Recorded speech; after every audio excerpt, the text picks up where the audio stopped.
Saint Augustine ने एक दफा कहा था कि मुझे पता है कि वक्त क्या होता है, लेकिन जैसे ही कोई मुझसे पूछता है कि वक्त क्या होता है, देन सडनली मुझे लगता है मुझे नहीं मालूम कि वक्त क्या होता है। वक्त के मुतालिक इंसान हमेशा से बड़े इंटरेस्टिंग क्वेश्चंस पूछते रहे हैं। क्या वक्त हमेशा से है, हमेशा रहेगा? क्या वक्त की कोई बिगिनिंग है? क्या इसका कोई एंड होगा? और हम जो टाइम एक्सपीरियंस कर रहे होते हैं, क्या ये एक इल्यूजन है? क्या जिस तरह हम टाइम एक्सपीरियंस करते हैं इसी तरह बाकी जानदार भी टाइम को एक्सपीरियंस करते होंगे? और ये जो लम्हों में हम देखते हैं टाइम को, ये क्या एक लम्हे की भी कोई ड्यूरेशन होती है?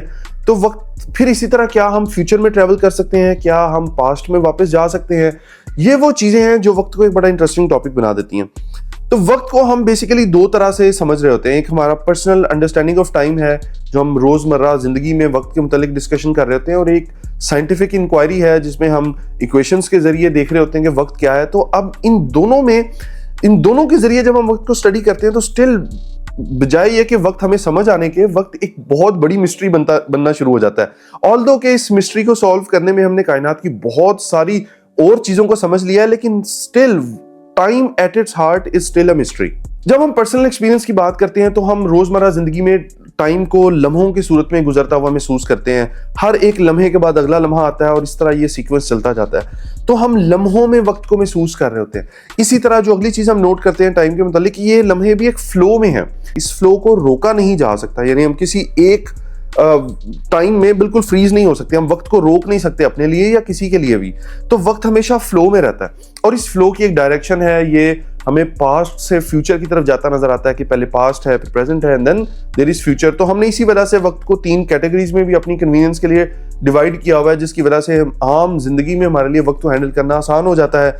इसी तरह हम एक और चीज नोट करते हैं वक्त के मुतालिक कि जो हमारा पर्सनल टाइम है, it seems like a universal time, कि जो मैं टाइम रिकॉर्ड कर रहा हूं यही टाइम दुनिया में कोई भी इंसान घड़ी लेके बैठा होगा तो वो भी सेम टाइम रिकॉर्ड कर रहा होगा। इसी तरह पूरी कायनात का टाइम बिल्कुल हमारे पर्सनल टाइम के मुताबिक है। तो ये कुछ चीजें हैं जो हम आम रोजमर्रा जिंदगी में एक्सपीरियंस कर रहे होते हैं टाइम के मुतालिक, लेकिन हम जब थोड़ा सा सोचना शुरू करते हैं वक्त के मुतालिक तो हमें फील होता है कि यहाँ भी कुछ सवाल पैदा होना शुरू हो जाते हैं। फॉर एग्जाम्पल ये कि एक मोमेंट क्या होता है, एक लम्हा क्या होता है, इसकी ड्यूरेशन क्या है। ये एक लम्हा एक लाइन पे बिल्कुल एक पॉइंट की तरह है कि जिसकी अपनी कोई लेंथ नहीं होती, लेकिन उस लाइन का ये हिस्सा होता है। तो लम्हा भी बिल्कुल इसी तरह, इसको डिफाइन नहीं किया जा सकता कि लम्हा क्या है। फिर इसी तरह जो टाइम का फ्लो है, इसके मुतालिक ये सवाल पैदा होता है कि बाज़ औक़ात हमें ये फ्लो तेज लगता है और बाज़ औक़ात स्लो लगता है। इवन आइंस्टाइन ने एक बड़ी ज़बरदस्त बात की थी कि जब हम किसी के साथ कुछ गप्पियों में मसरूफ होते हैं तो ऐसे लगता है कि 1 घंटा सिर्फ 1 मिनट के बराबर था, लेकिन अगर हम किसी गर्म चूल्हे पे बैठ जाएं तो ऐसे लगेगा कि 1 मिनट जो है शायद वो 1 घंटे के बराबर हो गया। तो ये फ्लो भी हमें बाज़ औक़ात कभी तेज और कभी स्लो फील हो रहा होता है। तो क्या इंसान की अपने पर्सपेक्टिव से वक्त उसके सामने आता है? तो यहीं से एक सवाल पैदा होता है कि क्या वक्त सिर्फ एक इल्यूजन है? इसी तरह एक ये भी सवाल सामने आता है कि क्या बाकी जानदार भी वक्त को उसी तरह परसीव करते हैं जिस तरह हम इंसान परसीव कर रहे होते हैं? क्या उनके लिए भी टाइम इसी फ्लो में होता है जिस तरह हमारे लिए होता है? तो ये कुछ सवाल हैं जो वक्त के मुतालिक हमारे रोजमर्रा के तजर्बे को सामने रख के पैदा होते हैं। इसी तरह अगर हम साइंटिफिक पर्सपेक्टिव की बात करें तो एक वो टाइम है जिसको आइंस्टाइन से पहले समझा जाता था, और एक वो वक्त की तौजीह है जो आइंस्टाइन के बाद की जाती है। तो ये क्या हुआ था मामला? फॉर एग्जाम्पल अगर हम बहुत पीछे जाएं तो एरिस्टोटल ने कहा था कि वक्त जो है ये असल में चेंज को रिकॉर्ड करने का नाम है। यानी कोई भी चीज अगर चेंज हो रही है और आप इस चेंज को रिकॉर्ड कर रहे हैं तो दिस इज टाइम। तो वो वक्त को इस तरह देखता था, और वक्त की कोई इंडिपेंडेंट एग्जिस्टेंस वो उस तरह नहीं मानता था।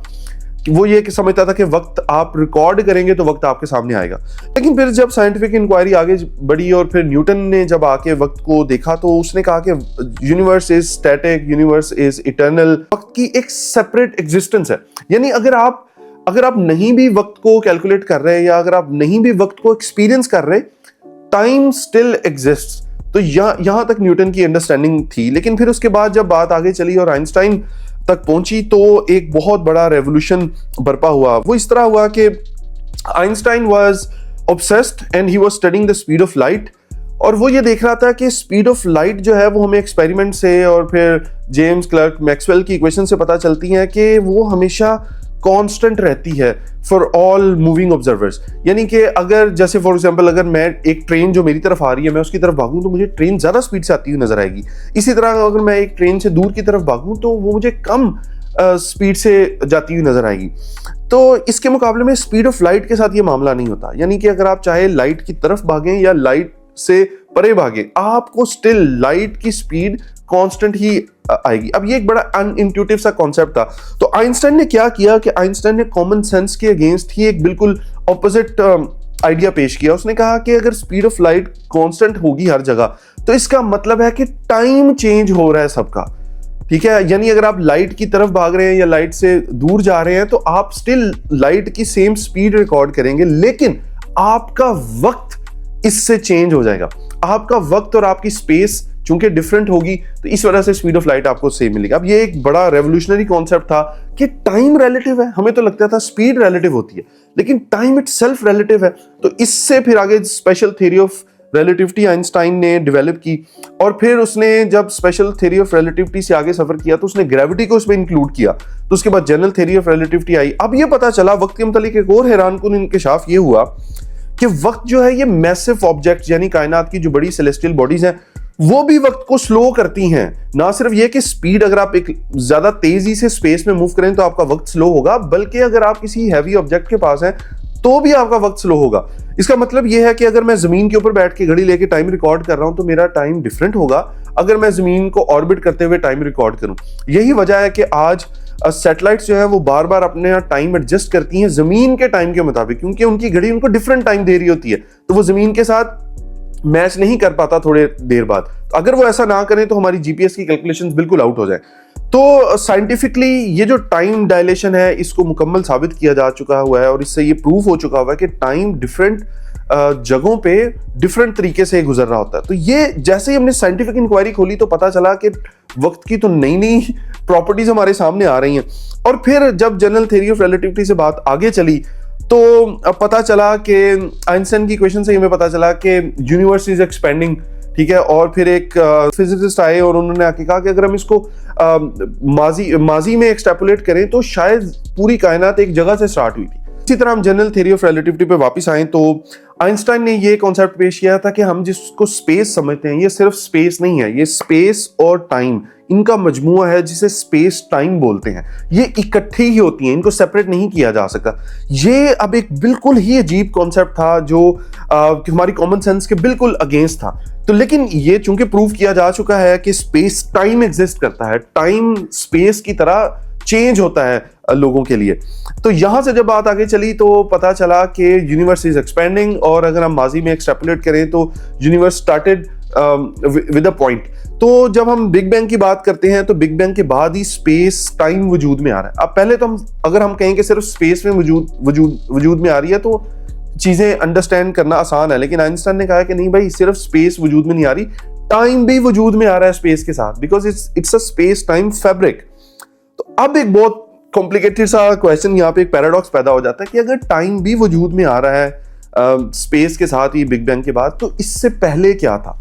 अब स्टीफन हॉकिंग आगे बताते हैं कि भाई ये क्वेश्चन ही गलत है, क्योंकि टाइम इटसेल्फ वजूद में आ रहा है बिग बैंग के साथ। तो उससे पहले टाइम क्या था, ये सवाल करना ऐसे ही है जैसे हम पूछें कि अल्फाबेट ए से पहले क्या है, एबीसी में ए से पहले क्या है, या ये हम कहें कि नॉर्थ पोल के नॉर्थ पे क्या है, नॉर्थ पोल के नॉर्थ पे कुछ भी नहीं है, या हम ये कहें आप 300 साल पहले कहाँ थे।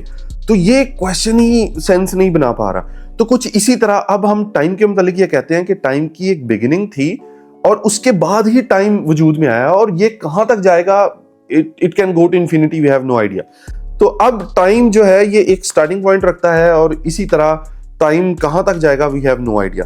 तो टाइम को जितना ज्यादा हमने साइंटिफिकली एक्सप्लोर किया है, ये उतना ही ज्यादा कॉम्प्लिकेटेड और एक मिस्ट्री बनता चला गया। तब यहां से एक और इंटरेस्टिंग बात ये निकलती है कि अगर तो स्पेस टाइम का फैब्रिक है, स्पेस और टाइम एक साथ है, तो जिस तरह हम स्पेस में मूव कर सकते हैं, क्या हम टाइम में भी इस तरह मूव कर सकते हैं? क्या हम फ्यूचर में जा सकते हैं? क्या हम पास्ट में जा सकते हैं? तो थ्योरेटिकली साइंटिस्ट ये तो कहते हैं कि फ्यूचर में जाना तो मुमकिन है, कि अगर आप स्पीड ऑफ लाइट से ट्रैवल करना शुरू कर दें, या आप किसी बड़ी मैसिव ऑब्जेक्ट की ग्रेविटी में आ जाएं और फिर आप वापस आए जमीन पे, तो यहाँ बहुत सारा टाइम गुजर चुका होगा, आप फ्यूचर में आ रहे होंगे। तो फ्यूचर में जाना तो प्लॉजिबल है, फिजिबल है, लेकिन क्या हम माजी में भी जा सकते हैं? माजी में जाना अभी तक की हमारी अंडरस्टैंडिंग के मुताबिक पॉसिबल नहीं है, क्योंकि इसको हम इस एग्जांपल से समझ सकते हैं कि लेट्स से मैं और आप एक बस में बैठे हुए हैं और हम बातें करते हुए लाहौर से इस्लामाबाद चले गए, लेकिन सडनली इस्लामाबाद पहुंचते ही आपको रियलाइज होता है कि सफर के दरमियान में आपने कुछ ऐसा बोला था जो आपको नहीं बोलना चाहिए था, तो आप कहते हैं यार काश मैं टाइम को रिवर्स कर दूं और मैं 2 घंटे पीछे जाके कोई और बात कर दूं। लेकिन अब अगर आपने 2 घंटे पीछे जाना है तो इसका मतलब है 2 घंटे पहले आपकी बस जो है वो लाहौर और इस्लामाबाद के दरमियान में कहीं पे थी। तो अगर आप टाइम में पीछे जा रहे हैं तो आपको स्पेस में भी पीछे जाना पड़ेगा। इसी तरह स्पेस ने अगर पीछे जाना है तो जो कुछ दुनिया में हुआ है सबको रिवर्स होना पड़ेगा। ठीक है, ये बिल्कुल इसी तरह जैसे जमीन जो है वो 1 सेकंड में 30 किलोमीटर आगे चली जाती है।